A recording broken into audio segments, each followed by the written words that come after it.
वसीम साहब, बहुत शुक्रिया आपका समय देने के लिए। तूफानी दौरे के बाद आप फिर से आप दिल्ली एनसीआर में आप लौट आए हैं। बताइए सर कि अपडेट्स क्या है आपके स्टॉक्स को लेकर।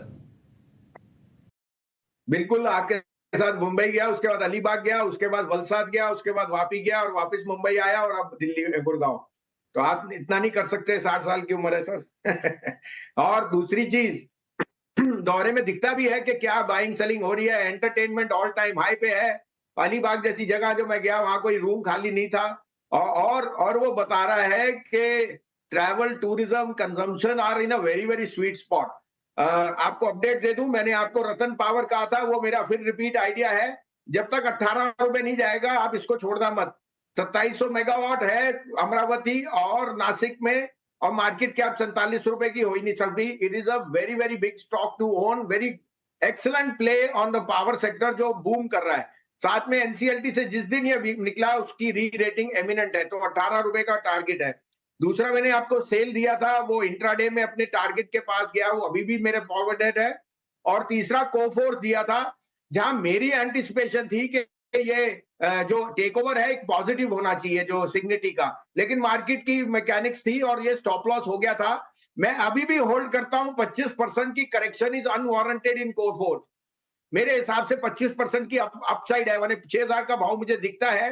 तीन चीजें हैं, एक नंबर स्ट्रॉन्ग थे, एट्रिशन लोवेस्ट है इन दी आईटी सेक्टर। थर्ड, जो बाय आउट किया है वो $200 मिलियन का जरूर है, लेकिन उसमें सिनर्जीज बहुत ज्यादा है। And their first step toward AI and large part of America, जो उन्होंने कॉन्फ्रेंस कॉल में दी। तो मुझे लगता है Coforge in the IT sector is a very good play. यहां से आपको कुछ टाइम दीजिए, क्यूआईपी के बाद ये शेयर का भाव मुझे 6000 रुपए दिखता है। Synergies work from day one with profit margin on the upside. 250 basis point का प्रॉफिट मार्जिन कह रहे हैं 2026-27 तक। आज के लिए 3 पिक्स हैं, आप कहे तो मैं शुरू करूं। सर बिल्कुल बिल्कुल, शुरू कीजिए सर।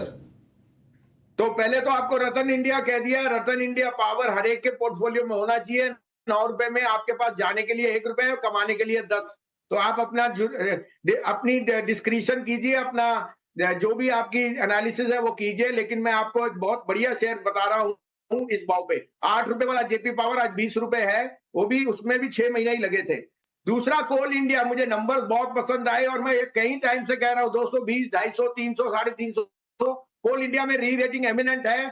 थर्मल पावर में उनकी ग्रोथ, साथ में जो मर्चेंट में 25% वो बेच रहे हैं, मार्जिन में ऐड करता है। 530 से 550 का भी टारगेट इसमें आ जाए, इसमें कोई डिप मिले तो लीजिए।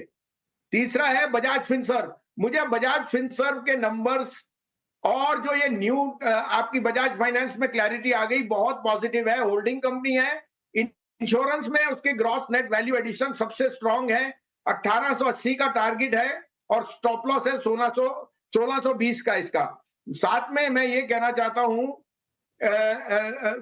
1588, सॉरी, स्टॉप लॉस है। साथ में मैंने कहना चाहता हूं कि पेडिग्री स्टॉक्स में मैनेजमेंट बहुत फास्ट रेमीडियल मेजर लेते हैं।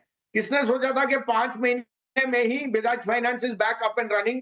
और मुझे लगता है insurance is a very good play in the long term. साथ में होल्डिंग कंपनीज की वजह से इसके पास एएमसी भी है, एआईएफ भी है। और जिस तरह से ये एक्सपैंड कर रहा है in other businesses along with insurance, Bajaj Finserv is a must have in your portfolio.